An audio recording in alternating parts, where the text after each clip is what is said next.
Hello, Pisces. Happy birthday season to my little twin fishes. My name is LB. Welcome to the reshuffle. This is going to be a mini February check-in for my fishies.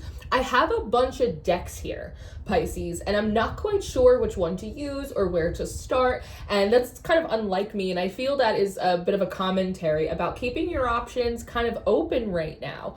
When I'm looking at these tarot and oracle decks, they're creative and they're intuitive tools. So intuitively, with your spirituality, your personal beliefs and philosophies, how you look at the world, even creatively, there's something about like the medium. I feel like you're getting messages about the medium and you're interpreting them as messages about your mediumship, when really they're about the mediums in which you create or you produce or you provide, is kind of what wants to come into focus. So your creative tools, what mediums you use, what platforms you use, that all might be shifting. Even like the narrative arc, the perspective that you're taking, and I want to say like the story that you're trying to tell through your music or through your artwork or through your writing in some way may also be shifting. There's something about you typically have a very solid sense of where you're sitting creatively or what perspective you have or what you're trying to do. Whereas right now,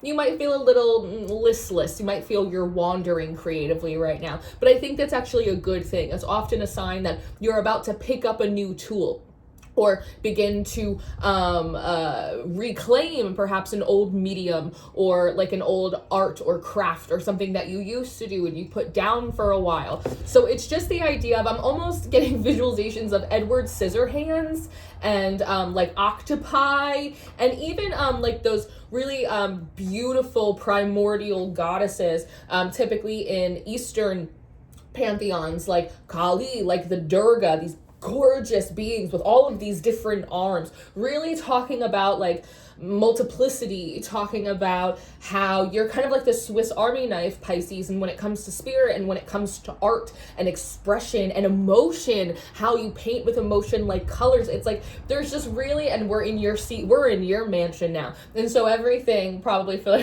next like 5 weeks is going to be super poetic. I'm a Pisces, my Mercury is in Pisces, so that probably answers some questions for you guys. And so there's just these mediums and the modes in which you create and what you want to start sharing. It's all different right now. It's all kind of up in the air, but you're not really juggling plates. It's more like you're watching, I don't know, like bubbles. I feel like I'm getting this Wizard of Oz imagery of like Glinda the Good Witch like popping out of a bubble, but it's almost like I know this sounds so funny, but like each bubble has its own little like fae or like little fairy or little, there might be something with like elemental spirits, like ancestral entities, working with nature.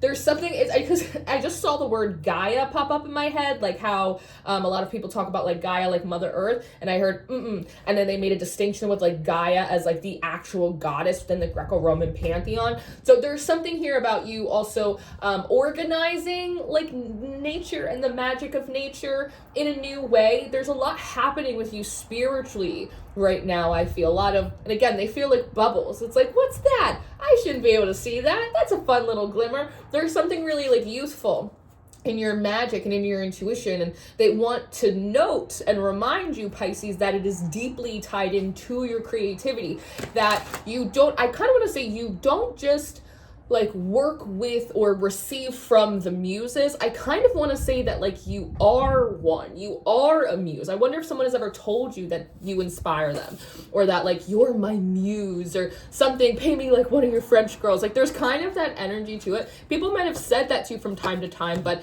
it reminds me of when I meet clients or collectives who are very much tied into like siren energy, and you can tell there's like a marriage between like their family line, their magic, their history, even like just the different qualities of them as a person are all complementary to like sirens.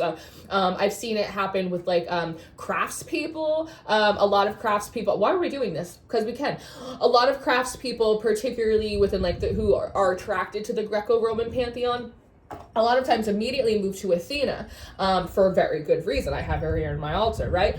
But a lot of them are surprised halfway through a session when you go, actually, it's Hephaestus is the one who like is taking the keen interest in you, because they wouldn't really like anticipate that. So there is a commonality there. And so there's something about the muses and how they function. There's a lot of different muses in a lot of different cultures, and a lot of them perform like very different functions. It's very fun to dive into. And so there's something about, I don't know, like maybe not always finding the homiest of homes in the water realms, like with the mermaids or like with the sirens or with the water deities, always feeling a little bit like almost like parents, right? Like kind of like an arm's length, and you ruling the 12th house, and that can rule over like foreign things that you almost like a rebellious, I don't know, little teenager that you may find like a lot of kinship and a lot of fun and magic like in more of like the earthly realm with like these kind of earth and nature spirits and sprites and fae and stuff like that. So there's just something funny about you sitting here with all of these bubbles, right? And there's an aspect of water and bubbles, but it's like you pop one and it's like Glenda the Good Witch. Like you pop another one and like it's a different little like elemental spirit. I also wonder if you are seeing the faces of nature in like the leaves or in the breeze. Sometimes that can happen. So interesting. And I do see justice on the split. So I want to say, I know this sounds funny, but something about your birthday gift is like a return or a reactivation of like certain, like, I want to say like really like niche like gifts and abilities for you. So interesting. It's like they're like going down the checklist of like clairvoyance, claircognizance, clear this, clear that. It's like the normal like psychic intro to psychic, you know, pack.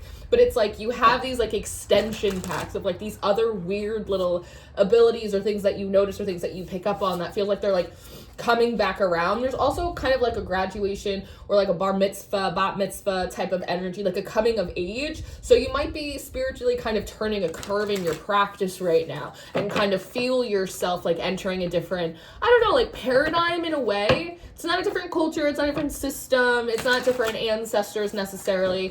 It's just like when you get to move from the kiddie table, maybe not even like to the full like adult table, but it's like you get to hang out kind of in the middle. You know what I mean? Does that make sense? You're not the adult table, but you still get to take the after dinner walk, you know? It's like you're kind of in that phase now. It's like when you become like a sophomore or a junior in high school. It's like you're not like the top dog, but it's like at least people aren't shoving you into lockers anymore. So there's something funny about that as well.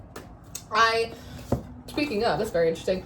I felt really guided to pull this Sacred Creators Oracle, and in full disclosure, this is often a deck that I keep on like a little mini altar space that I have for Poseidon.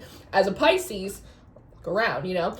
It's called the Sacred Creator Oracle deck. I do little like screenshot this card. Like this is, if you're on the Patreon, you've seen this deck before, but I don't use it like that much in practice, just mostly because it's on Poseidon's altar so much, and I'm like, I don't want to take stuff off of there, but I felt like guided to take it off today. But I feel as though there's something about, I feel like we're going to pull one of these card, Pisces, and love is going to come out. There's something about love and like relationships and like friendship building that's coming through as well. There's something here about, again, maybe being in the middle between like the kiddie, novice, neophyte table of life, of your art, of your practice, right? And again, you're not the big top dog, but you definitely have a coming of age. You're being taken more seriously. It's clear that you move through your practice, whether that is like an artistic practice, your business, your spiritual life, you move through it much more intentionally. Your energy is just much more grounded. The more developed a Pisces becomes, the more grounded they become, right? And all of that water, especially, it seeps into the earth, right? The stabilizing element and force, which promotes what? Growth, right? So that's kind of like the Pisces growth cycle. But where's that kind of, I feel like I just got diverted from that original thing. But I feel like there's something about love here and relationship buildings that's really significant for you moving forward. And this is going to be where a lot of, I feel like your sort of inner conversations might be. Because I feel as though being in this in-between space, you are in a position, Pisces, to witness a lot of other neophytes, a lot of people that are younger than you or less experienced than you, less just like well-versed in whatever it is that you seem to be like really growing in like affluence and like really growing in education in and experience in. And on one hand, it feels like there's a part of you that may want to step into mentorship and like guide people and like pull them underneath your wing and like, you know, give them a tip or two over there. But there's also something about like sometimes Pisces, and I guess it's the duality of those two fishes, like I want to say like sometimes it's like you hang out too long at the kids table.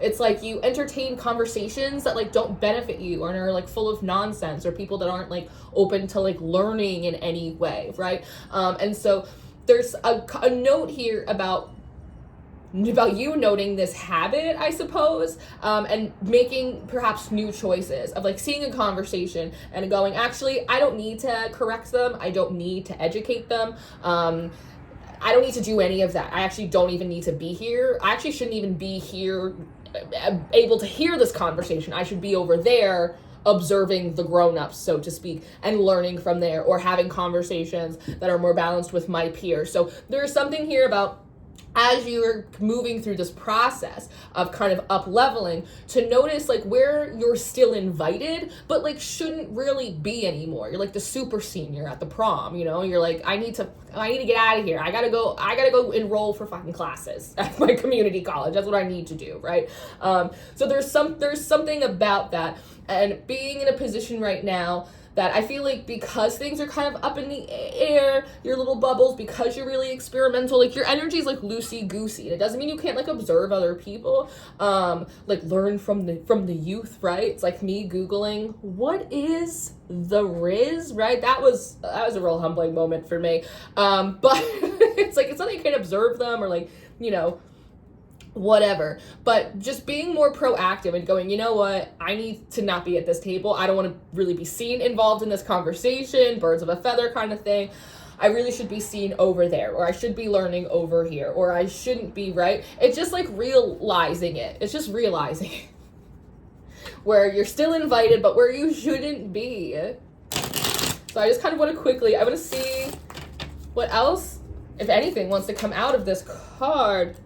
Overthinking can spoil the magic. Ooh, 00 is interesting too, because 0 is a closed loop and an open circle. It's infinite. It represents a world of possibilities. And so there's something here about like that overthinking feels like the tendency to want to educate or to correct or want to throw like your pennies in. And I feel like it's a lot of times it may be like a vibe for, I don't know, like acknowledgement. Like you might not always get that from like your peers or from people that are older than you. Yes, Pisces, you're right. Yes, Pisces, that was a good idea. Yes, Pisces is good at this. It's like, feels like there's a history of people not always like giving you your flowers. So sometimes you like throw your pearls to swine, hoping that they go, oh, those are shiny. But then they just end up like gobbling them up like hungry hippos. I wonder if you're seeing a lot of hippos as well. Interesting. Something that I correlate to hippos is Zeus, for whatever reason, but in Greco-Roman mythology, Zeus is tied to Jupiter, and Jupiter, Pisces, is your traditional ruler. In almost all of the myths that you'll see about Jupiter or you'll see about Zeus, you have to think about him being married in mythology to Juno, right? Or Hera, the goddesses of marriage. And so what do married people do? They have homes, they have families, they bring people in, right? Communities, their friends. And so Zeus, Juno, Hera, and I guess in my weird practice, hippos, they also relate to hospitality. And so there's something interesting here about, again, noting when you kind of like outgrown the room or when you've like overstayed your welcome in a way. It's almost like let the kids be kids over there, and then you go do something else over here, right? Go, I don't know, do something else. But there's also something here about, and it's because of that really expansive Jupiterian nature of wanting to be so forgiving, so hospitable, so understanding, so open and considerate to everyone and everything and every possibility, every idea around you, that you end up just like, if everything matters, nothing matters. Does that make sense? If nothing's important, then, you know, it's that kind of feeling. It's really interesting. That sometimes you just might be too hospitable in a way, and also needing to like let people know like, okay, here's the door, like it's time to leave, or even like, I don't know, if you have trouble, I don't know, like redirecting conversations sometimes is kind of how that wants to come through. What does your soul say? Card number 62, 8. I'm interested in these two geometric shapes on the side, wanting to come together and like kind of fuse into this. And this actually almost feels like like an unactivated Nazar.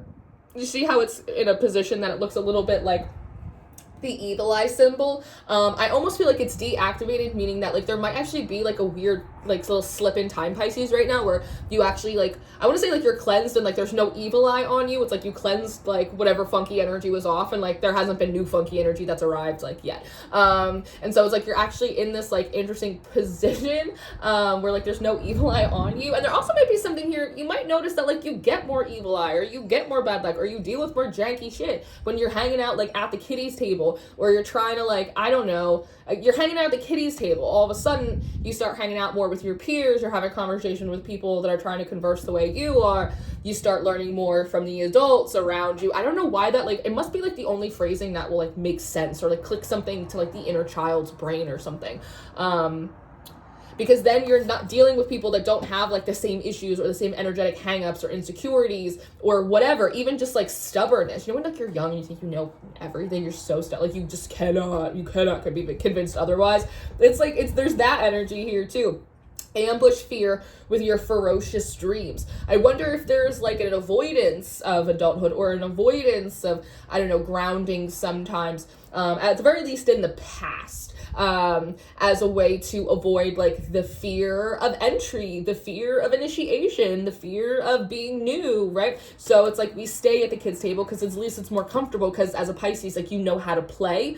But fierce serenity is coming up next. There's a lot of 8s here. So you might be seeing a lot of 888s. You might be seeing a lot of 18s. You also might be seeing a lot of 17s, representing like the star card, and 18s. Check which perfection year you're in, because you might be like in an 8th year perfection for some of you. But you know how to play. But again, I think there's something here, Pisces, about you not giving yourself enough credit. It can be hard for you to observe yourself as you are. You observe your imagination, you observe your ideas and your projects, but you have a hard time observing yourself as like part of the project, if that makes sense. And so I don't think you've actually seen how much you've grown and how much you've grounded and how much you've matured, right? The fact that this even is like your reading period like shows that growth spurt. So you might just need to like look down and realize that like the jeans you were wearing last year are now like capri pants, and like you actually had a huge growth spurt, and it actually is time for you, particularly now, like maybe in the slow time where you're not doing any kind of crazy initiation, where you're not under any like weird spiritual work, when like you're not dealing with a ton of evil eye. It's like things are relatively calm for you right now. That's the time for you to look around and go, oh, okay, I'm probably going to want to start leaving that space, and I probably want to avoid that conversation, and I definitely got to stop doing that over there, and I got to focus more over here, and just kind of like set those guidelines for yourself. Not because they told you to, not because the tarot lady told you to, but for yourself, because it feels like the right and natural next step for you in this process.